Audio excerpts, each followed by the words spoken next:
I've been invited for the second time as visiting professor for the Getulio Vargas Foundation, CEPEDOC.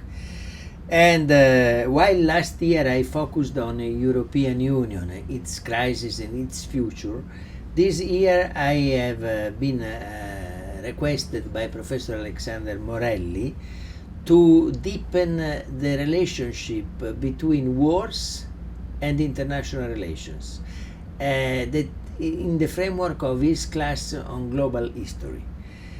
Well, my thesis is that wars are very important in provoking change, not only domestic change, for instance, in the defeated country, but sometimes also in the winning country. But wars are also very relevant in changing international relations between previous winners, previous enemies. And that was particularly true in the European history, but not only.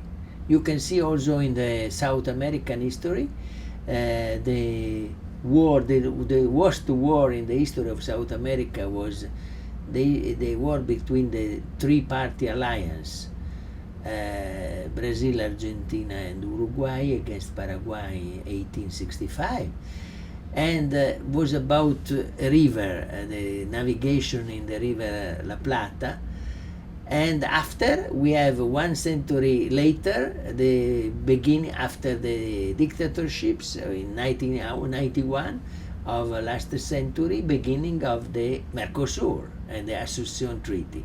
So that is the same happened in Europe with the Westphalian Treaty. Okay, the Westphalian Treaty was one of the worst war in the history of Europe between 1618 and 1648, and this 30 years war was the background for a treaty establishing the Europe of sovereign states.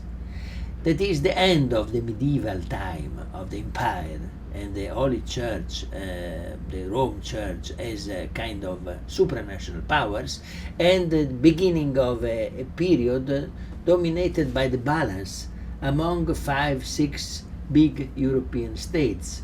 And this was the guarantee and the framework for stability for several centuries, according to the principle of national sovereignty, non-interference or non-intervention, and balance of power. We will study with the course the evolution of this system. In the first part, until to the Napoleon Wars, where Napoleon destroyed the system for about 15 years, and the second one after the Wien Congress in 1818, when the system was restored and revived by the Vienna Conference, and firstly with a particular role by Austria, and then by a particular hegemonic role by UK, even if sometime complemented by the role of France, of Germany, Bismarck, and so on. This European concert, as we say, is particularly relevant because in the 19th century we have the second time in particular in the second period of the 19th century, we have the first wave of multilateral agreements. And the first one is, like in South America, about river navigation, the Rhine, the most important river in Europe. Was the topics of a first multilateral arrangement between France, Germany, Switzerland, Belgium, Holland, about navigation. So this was the first European community in 1830, followed by another multilateral agreement on post and telegraph, then on weights and measures, and then on hygiene in working life, and so on. So multilateral civilian agreements on the principle of the general application for everybody started in the context of the European concert, that is this kind of system of conference among big powers, who was the which was the, let me say, able to combine multipolarism with diplomatic arrangements. And this was a key of European stability until the two world wars. And then we study in the last session of my class the impact of the two world wars, World War number 1 and number 2, starting in 1914. We can say, like many historians, that we have a kind of second 30 years war from 14 to 45, and the conclusion of these wars is a new European multilateral order, which is the European Union. We would not have the European Union without the two world wars. The first idea of the European Union is to stabilize peace in the continent forever. No more war between France and Germany, between Germany, all the neighbors of Germany.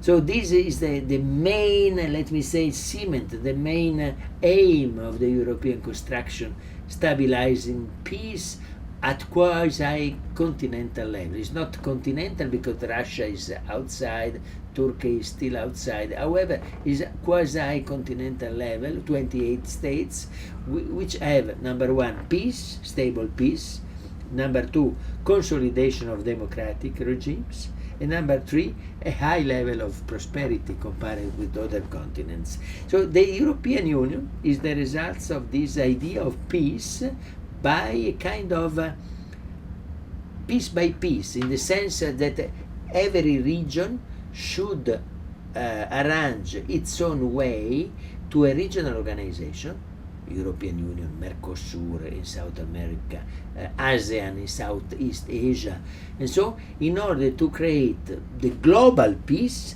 by steps, by intermediary steps, where every region reach its own way to regional cooperation, to regional organization, by its own development. This is the main idea. The European Union is interesting because it is maybe the most developed, sophisticated institutional set of neighboring states.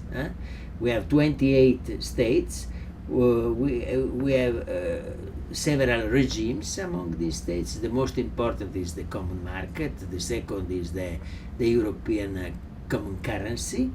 But we have other regimes, and this is kind of guarantee against the coming back of the old specter of war and dictatorship, fascist or communist dictatorship in this continent. This is the idea.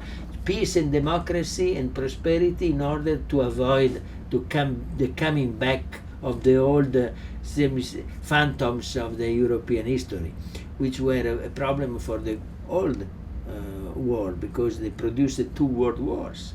I think the same evolution, even with completely alternative ways, is on the way even in South America with Mercosur and UNASUR, even in Southeast Asia with ASEAN, and that is very important. I guess in our comparative research, we need comparative research between these different regions.